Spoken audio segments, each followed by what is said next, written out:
Bueno, en verdad no puede hablarse de que yo haya hecho un testimonio en particular contra tales o cuales disidentes. Yo participé como testigo en los juicios contra Raúl Rivero, Ricardo González, era un juicio, y un segundo juicio que era contra Manuel Vázquez Portal, Edel José García, Jorge Olivera y Julio César Gálvez. Mi testimonio estaba centrado específicamente en el tema del financiamiento, que después la Fiscalía quizás preguntó algo sobre si los había visto en una reunión con norteamericanos, si habían participado conmigo en banquetes, recepciones, etc.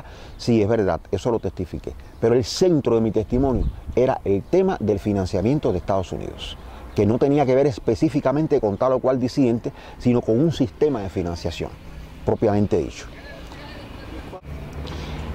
Bueno, en primer lugar, por lo que yo vi en juicio,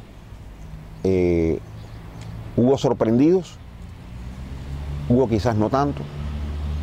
Ahora, o sea, yo hice de todo en la disidencia y me parecía que era un tipo bien confiable. Pero ahora resulta que como que todo el mundo sospechaba de mí como agente. Entonces yo me pregunto, ¿cómo es posible que haya hecho tal o más cual cosa con estos disidentes? ¿Cómo se explica que inclusive haya podido actuar confiadamente en una línea tan peligrosa como el antiterrorismo?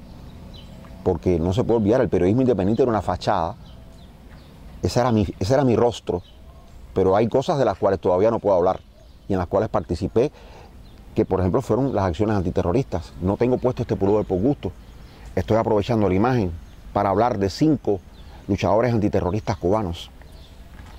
Y estoy aprovechando la imagen para mostrarlos a ellos, a mis hermanos, prisioneros del imperio, como decimos en Cuba. The Cuban Five en los Estados Unidos.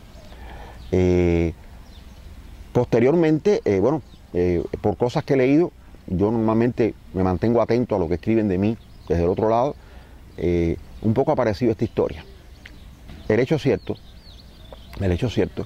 es que yo participé en un documental el día que murió de la diplomacia de Bernie Doyer y Roberto Ruiz Rebo. Un documental que explica muy brillantemente, a mi juicio, para mí es uno de los 2 documentos que mejor explican los acontecimientos de marzo-abril de 2003 en Cuba. Y en este documental se entrevistó, por ejemplo, a Vicky Holston, que era la ex jefa de la Oficina de Intereses de los Estados Unidos en Cuba durante un periodo muy interesante. Ella así lo confiesa. Ellos no emplearon eso en el documental, pero me contaron a nivel de colegas, a nivel de amigos, que le habían preguntado a Vicky Holston si había sospechado de los 12. Y me respondieron a su vez que ella les dijo, de todos menos de Orrio. Es lo que puedo decir de eso.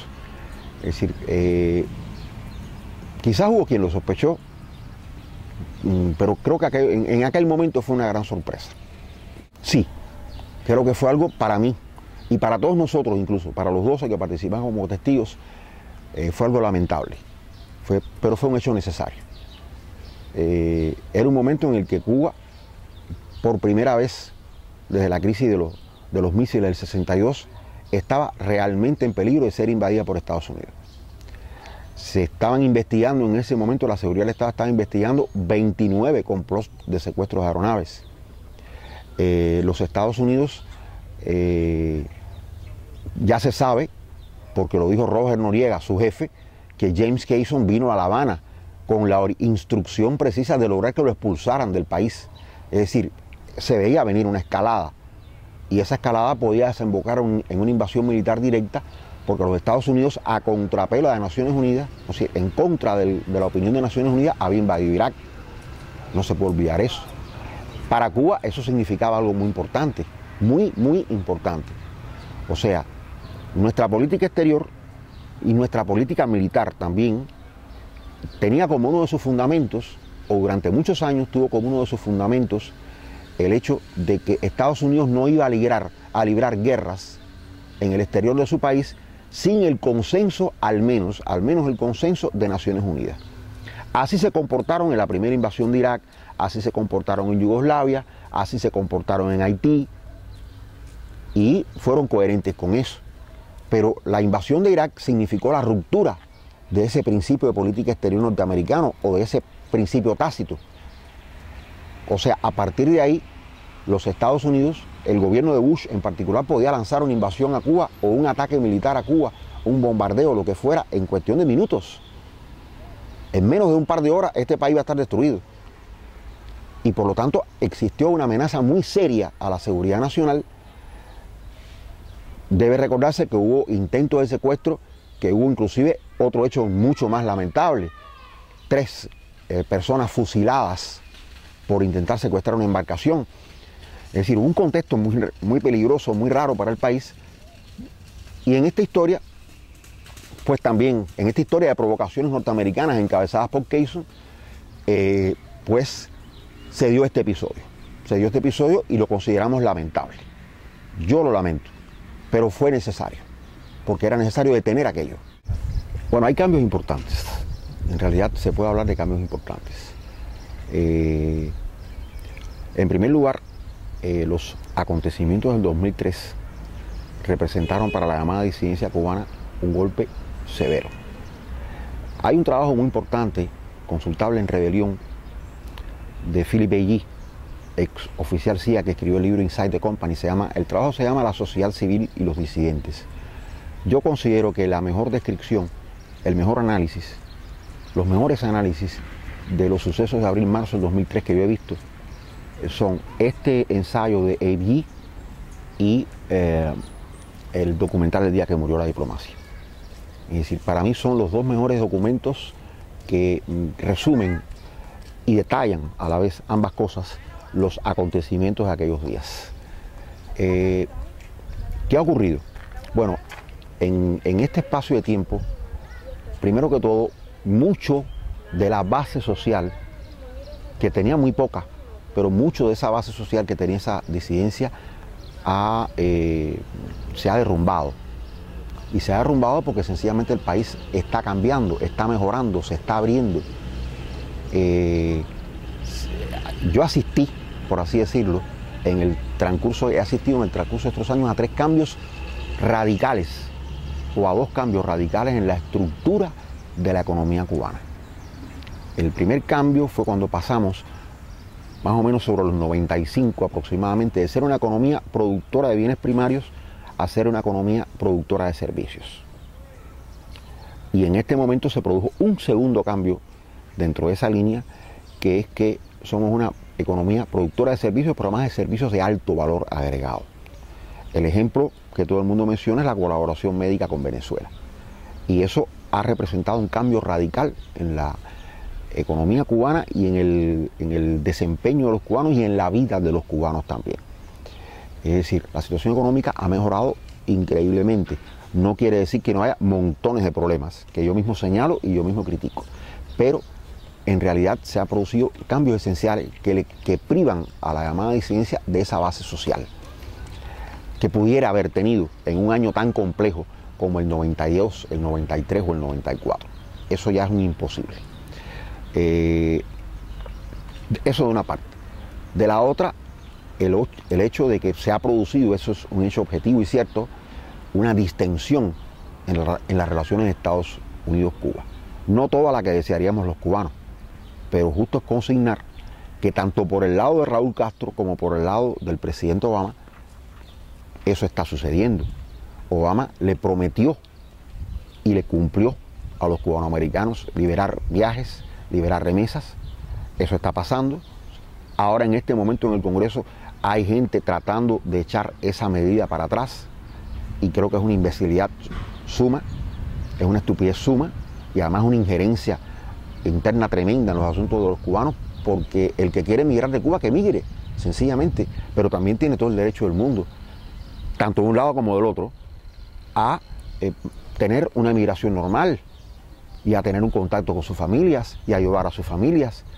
Entonces, eso es lo que está ocurriendo en Cuba. Y en consecuencia, lo que yo estoy viendo es eso, un proceso de tensión entre Cuba y Estados Unidos por una parte, de otra parte, una mejora ostensible de la economía cubana, no toda la que se desearía, ni mucho menos, que privan de base social a esa disidencia, que siempre ha sido hay que decirlo así, una disidencia sostenida por el gobierno de los Estados Unidos, no ha sido una disidencia autónoma, propiamente autónoma. Yo recuerdo el día que me presentaron ante el pueblo y yo les mencioné un ejemplo de la historia de Cuba, un ejemplo fundamental. José Martí, para hacer la guerra por la independencia de mi país en el 1895, no fue a ningún gobierno extranjero, fue a pedirles el dinero a los tabaqueros cubanos de Tampa, al pueblo, al obrero, a los masones de aquí, tanto de fuera de Cuba como dentro de Cuba. Y rindo homenaje a los masones que tanto valor, tanto bien hicieron por la independencia de Cuba, tanto lucharon por la independencia de Cuba. Martí fue al pueblo. Bueno, ¿y por qué entonces esta disidencia no va al pueblo? ¿O qué le diría el pueblo? Sería muy interesante de saber. No es el caso de Polonia. Cuba no es el caso de Polonia, en donde los polacos sentían al ruso como al ocupante extranjero y solidaridad fue el pueblo de Polonia. No es el caso de Cuba. Y es lo que yo estoy viendo. Entonces, cada vez le veo menos perspectivas a esta disidencia. Cada vez le veo menos perspectivas porque además cada vez más se abren oportunidades para los cubanos en el país a partir de cambios radicales en las políticas económicas que están comenzando a tener lugar, a partir del proceso a mi entender, de rectificación legal que está teniendo lugar bajo el presidente Raúl Castro, que está luchando denodadamente primero por la Constitución de la República. Si se analizan las medidas que se han dado o que en el discurso mediático se hablan de cambios, de apertura, son las medidas en realidad de rectificación, porque Raúl Castro lo que está haciendo es hacer cumplir la Constitución de la República. Eso es lo que está ocurriendo en realidad. Y por otro lado, abriéndose muchas oportunidades para los cubanos, de participación económica y de participación política incluso. Esto está ocurriendo. Por lo tanto, lo veo con muy poco futuro. No hay datos en el sentido de que esté creciendo la disidencia. Yo pudiera inclusive mencionar un aspecto, no estaría quizás revelando un secreto estratégico. Yo pertenecí a un departamento de la seguridad del Estado en mis tiempos de agente encubierto, que después de los acontecimientos del 2003, o sea, durante esos años fue como que la punta de lanza de la contrainteligencia cubana, el mascarón de proa de la contrainteligencia cubana. Al pasar estos acontecimientos, todos aquellos oficiales ascendieron como la espuma. Eran hombres muy fogueados, hombres muy expertos y ascendieron como las espumas. Hoy son jefes de la seguridad en provincias, son jefes en montones de lugares. Y lo que he observado entonces es que mi departamento, con el cual mantengo un vínculo político, un vínculo como oficial retirado, lo que sencillamente hay 3 o 4 de los viejos oficiales que son los que constituyen la jefatura del departamento y aquello está lleno de oficiales jóvenes. Y eso me dice a mí que el hecho de que la seguridad del Estado haya renunciado a esos oficiales fogueados, o sea, los haya destinado y ascendido hacia otras posiciones, esa pérdida de importancia de mi departamento, lo que significa es que sencillamente la propia disidencia interna, o la llamada propia disidencia interna, está perdiendo cada vez más espacio, más capacidad. ¿Por qué hay menos disidencia? Sencillamente, porque hay menos disidencia. Hoy estamos más ocupados en problemas como la corrupción, a la cual consideramos en nuestro lenguaje político la verdadera contrarrevolución. Estamos más ocupados en el terrorismo, estamos más ocupados en el espionaje. Es decir, estamos ocupados en este tipo de labor que en el asunto de perseguir a esa disidencia que se persigue, y es muy importante decirlo, por su alianza con Estados Unidos, porque están actuando como agentes de un gobierno extranjero. Por eso es que se les persigue, porque yo conozco montones de personas aquí con posiciones disidentes. Pudiéramos hablar, por ejemplo, de los trotskistas, que son disidentes dentro de la izquierda y que no tienen ningún problema en este país. Nadie se mete con ellos, hasta van a los desfiles del 1 de mayo. Bueno, ya esa sería una decisión del propio gobierno cubano. Yo no creo que no estemos dedicando recursos a combatir eso, a combatir esa injerencia de Estados Unidos. Todo lo contrario. Lo que pasa es que esos recursos ahora tienen otros destinos. Porque podemos hablar, como te decía, del combate a la corrupción. La corrupción, como bien señaló hace poco el destacado académico Esteban Morales, quizás el hombre que más sabe sobre Estados Unidos en Cuba, es el primer camino para que los servicios especiales norteamericanos recluten a un empresario cubano, a un directivo norteamericano, a un ministro norteamericano, cubano. Ese es el primer camino, ese es un tema que es muy importante con el surgimiento del Internet y de la expansión lenta pero inexorable del Internet en Cuba. Ya aproximadamente se está hablando de un 20% de cubanos que acceden de una vía u otra a las corrientes de información globales. Ya es una cifra notoria, una cifra importante, pero entonces también nos plantea el tema de la ciberguerra,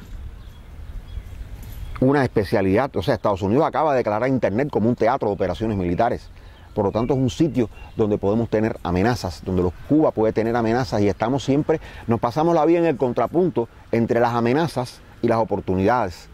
Siempre Cuba, en su conflictiva relación con Estados Unidos, todo es como una adicción, y a veces una adicción dañina para Cuba.